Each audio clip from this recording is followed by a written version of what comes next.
Cupcake. Delia Ephron has been with us before. Let me just rattle off some credentials. I know you probably all know that she's a best-selling author, a screenwriter of movies that include The Sisterhood of the Traveling Pants with Meryl Streep, Michael with John Travolta, Hanging Up, starring Diane Keaton, Meg Ryan, Lisa Kudrow. She's got a list of credentials that would keep us busy if we didn't stop. Siracusa is her new book. It is a psychological thriller novel, and the end of it is the frosting. You don't want to eat the frosting first, though, in this case. You want to enjoy the cake that gets you there. Delia Ephron, I bet you don't have any other radio idiot that is doing this and comparing your book to a cupcake. That is so true. But I love cupcakes. I just have to say I am a huge cupcake person, so, that's okay with me. Do you take the bottom off and just eat the top and throw the bottom away? No. No, you don't do that. I love the whole cupcake. And that's with the book. The book is the whole cupcake. Thank you. How are you doing? I'm doing great. I'm having fun. I mean, this book has really been a fun publication. We feel like we know you. You're one of the guests. I know. We're in touch regularly. Every time I have a book, we come on and we have so much fun. But it's not just that. I don't know. There's some kind of a vibe that happens, I think. You feel like an old friend or something. Oh, good. How old are we, by the way? Oh, please, let's not discuss that. No. The one thing to compare my book to a cupcake is another thing to get into that. How do you handle the book tour part of this? I mean, do you stay in one place and just do radio things like this over the phone, or do you literally go city to city signing books and meeting people? In the case of this book, because the publisher's so excited about it, they don't like to spend money, publishers. But in the case of this book, they are sending me around. So I'm starting. I did 2 events this week, and I go to Washington and Boston and across the country for the next 2 weeks after that. So you like traveling, and traveling is an important part of this story, by the way. So do we have a long interview, short interview? No, short. Oh, short interview. Yeah. So let's just say this is about betrayal and deceit in marriage, and 2 couples and a child on vacation in Italy, and they end up in Siracusa. Have you ever been there? No, I have not. But it makes you want to go, except for the problems. I don't want the problems. Well, the first day I was there, I thought I was just there on a trip. I was the most magical place I've ever been. It's this falling down place on the Ionian Sea, and then and the ancient footprint still rules. It's almost a stone paradise. And the next day, I thought, if I don't get out of here fast, I'll go mad.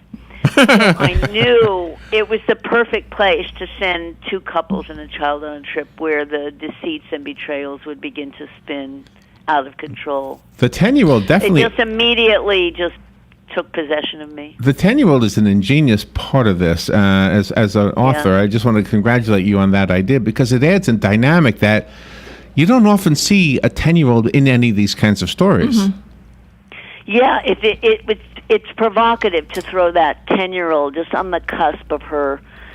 She's a beauty, but she's on the cusp of a blossom. I mean, she hasn't quite become a teenager, so she's very vulnerable. And you don't know, is she shy or is she cunning?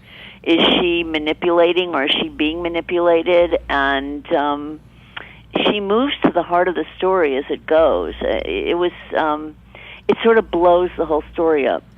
It's like she's a fuse. And you also have different points of view, telling the story at different times from the characters, which the Ionian Sea is a character in itself. Yeah, I have 4. It's a Rashomon. 4 characters. Lizzie and Michael is one couple, and Finn and Taylor, and each of them is telling their story. So I'm alternating voices, and I had some of them know things the others don't, and in fact, everyone knows things someone else doesn't know, and everyone has a different opinion about each other and what's going on. And so that momentum, I tried to keep it moving, but always switching so that you were finding out something different. And I loved writing the men. I hadn't really been able to get, it was just so much fun. It was such a blast.